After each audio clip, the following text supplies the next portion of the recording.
Hey kids, it's Dad. Welcome to the Gaming with Dad show. Sorry, a little Thanksgiving hangover there. Today we are looking at Wizard's Owl Magic Delivery for the Nintendo Switch. But before we get into this review, make sure to like, subscribe, share, all that stuff that is good for the YouTube algorithm. So yes, Wizard's Owl Magic Delivery is presently on sale for $1.99, regularly $5.99. That sale is good through December 6th of 2024. Soar through the magic and become the ultimate hero. Embark on a magical adventure with Wizard's Owl. Wizard's Owl invites you to a captivating world of wizards, owls, and a quest to save the magical realm. Okay. Yeah, I just have to ask, is this known as Warlock's Avian over in the UK? So originally released October 11th, 2024, single system, simulation, role-playing, adventure, education from Success Games. Rated E10+, plus, supports all three play modes, it's 1.5 gigs, and it's in English.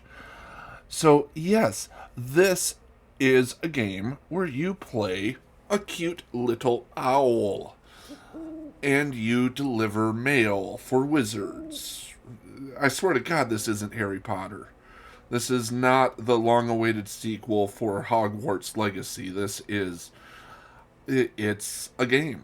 That's about all I can say about it. It's the opposite of fetch quests, because instead of fetching stuff and returning with them, you're actually just delivering stuff. So, let's talk graphics here. This is one of those games that I really do think is in Unity. I don't know why. It didn't have the Unity banner up at the front. So, but I'm getting Unity feel to it. Oh God, I'm doing Superman 64 ring stuff. Oh. And why? Okay, why's up, up, down, down? That's not how you do flight simulators. God, I hope there's a way to change that. I'll figure that out later on. But yeah, graphically, I do have to admit, the owl is pretty cute. It's not bad, and you got some.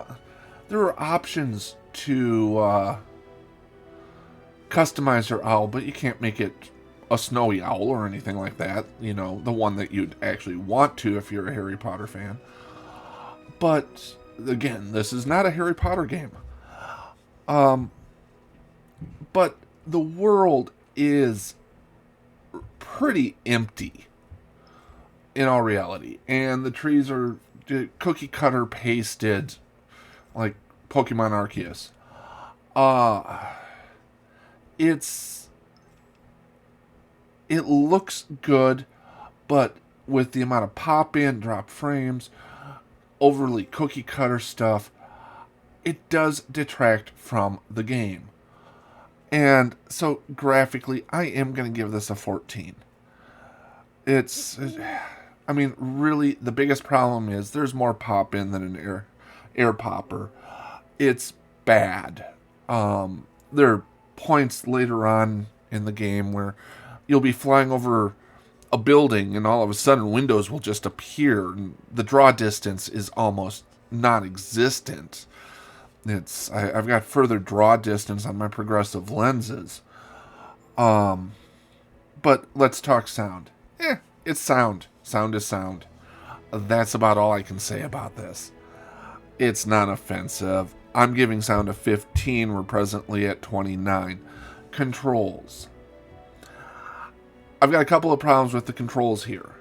One, default setting, up is up, down is down. Which makes Flight Simulator really difficult. Even the little instructional windows, press the button that corresponds with, but it doesn't actually tell you what button that is. I mean, it took me forever to figure out how to actually make you fly forward. It's either RL or God. Well, L2 or R2. There we go. But they don't tell you which one it is. In this case, you actually propel yourself forward by holding down R2. And that's how you make yourself fly forward. It's stupid. They don't tell you actually how to play the game, even though they pretend to tell you how to play the game. And yes, I have figured out that you can invert flight controls so they actually make sense if you're doing something flight sim related. Maybe it's just the fact I've played too much Cats vs. Dogs Aerial Combat Simulator. But I'm giving controls a 15. Mostly because of the vague directions. Gameplay. Yeah, honestly, it's go deliver this package. Go deliver this package. Talk to this person. It is a game of fetch quests. Go catch a mouse. You don't actually get to see the owl eat the mouse, thank God. But it is a game full of fetch quests. And what is every single gamer's least favorite mission besides escort? Fetch quest. It's ridiculous. It really is. Gotti. The gameplay is just kind of dull and repetitive, and yeah, it does look flying around trying to figure that out. It's less of a chore than other flight sims, but it's still not all that enticing. I'm giving it a 16. We are at a score of 60 right now.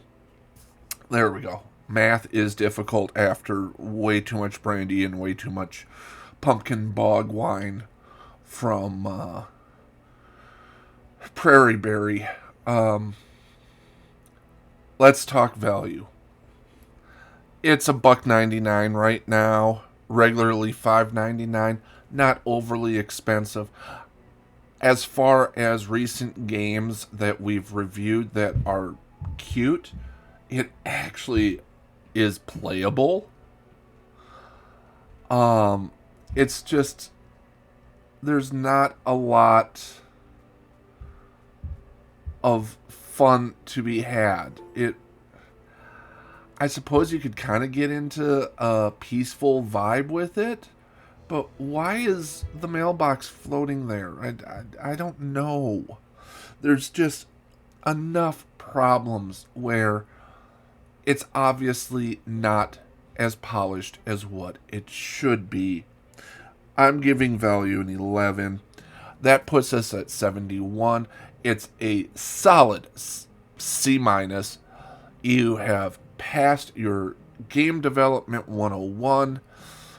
You have walked the thin line of IP infringement to the point where even Hedwig here doesn't quite cross over into somebody else's intellectual property. So congratulations, you've done that, but you've produced pretty much a boring game experience, and ultimately that's the biggest sin that can be made. You made something functional, but it's just not interesting. We'll talk to you kids later. Bye-bye. Hey, if you made it all the way through the video, make sure to like, subscribe, leave a comment, forward it on to all of your friends, as I appreciate that immensely, as you should appreciate yourself for having survived yet another review from the Gaming with Dan show.